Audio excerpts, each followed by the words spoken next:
అందరికీ నమస్తే అండి. Welcome to my channel. అత్యంత పవిత్రమైన మాసాల్లో కార్తీక మాసం ఒకటి. ఈ మాసంలో అన్ని రోజులు శుభదినాలే అండి. ఈ మాసంలో వచ్చే ముఖ్యమైన పండుగల్లో నాగుల చవితి ఒకటి కాగా మరొకటి వచ్చి నాగుల పంచమి. నాగుల చవితి వెళ్ళిన తర్వాత రోజే నాగ పంచమి అయితే వస్తుందండి. అయితే ఈరోజు వీడియోలో మనకి 2025 సంవత్సరంలో అక్టోబర్ నెలలో అంటే కార్తీక మాసంలో నాగుల చవితి ఏ రోజున వచ్చింది, పుట్టలో పాలు ఈ సమయంలో పోయాలి, ఇంకా పూజ ఏ సమయంలో చేసుకోవాలి, ఒకవేళ ఈ రోజు కుదిరిన వాళ్ళు మళ్ళా ఏ రోజు పోయాలి అనే అన్ని విషయాలు ఈ వీడియోలో తెలియజేస్తాండి.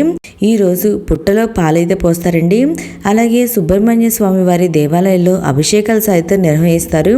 నాగులకు అంటే పాములకు పురాణంలో ప్రత్యేకమైన స్నానం అయితే ఉంది.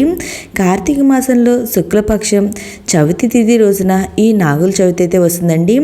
ఈరోజు నాగదేవతలను పూజించడం ద్వారా భక్తులు సర్ప భయాలను తొలగించుకోవచ్చు. అలాగే సంతాన సిద్ధితో పాటు కుటుంబంలో సుఖ సంతోషాలు సైతం పొందవచ్చండి. పల్లె ప్రాంతాల్లో రైతులు తమ పంటలను రక్షించుకునేందుకు నాగదేవతలను భక్తి శ్రద్ధలతో అయితే ఈరోజు ఆరాధిస్తారు. ఈరోజు సుబ్రహ్మణ్యుడిని ఆరాధించడం ద్వారా జీవితంలో సుఖశాంతులు కలుగుతాయి.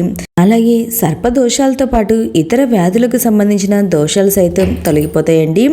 అయితే ఈ నాగుల చవితి ఎప్పుడు వచ్చిందో తెలియజేస్తా. ఇప్పుడు ముందుగా చవితి తిథి ప్రారంభం వచ్చి 2025 సంవత్సరం అక్టోబర్ 25వ తేదీ అనగా శుక్రవారం రోజున రాత్రి 10:06 ప్రారంభమయ్యి 2025 సంవత్సరం అక్టోబర్ 25వ తేదీ రాత్రి అనగా శనివారం రోజున రాత్రి 12:06 వరకు అయితే మనకి ఈ చవితి అయితే ఉంటుంది.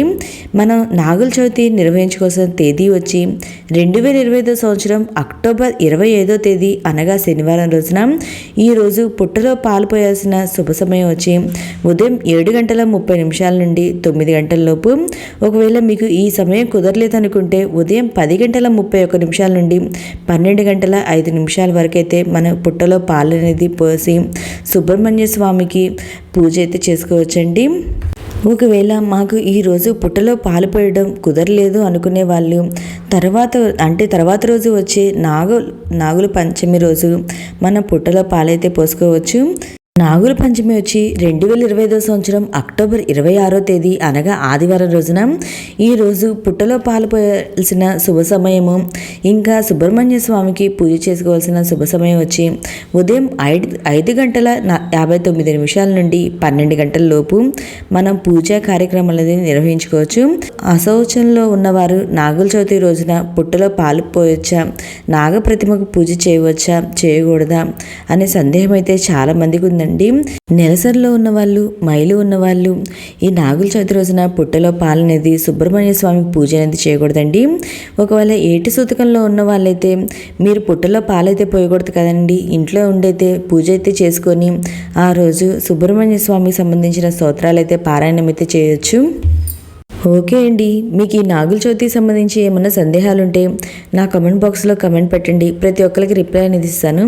Thank you for watching. మీకు ఈ వీడియో నచ్చినట్లయితే లైక్ చేయండి, మీ ఫ్రెండ్స్ అండ్ ఫ్యామిలీ మెంబర్కి షేర్ చేయండి.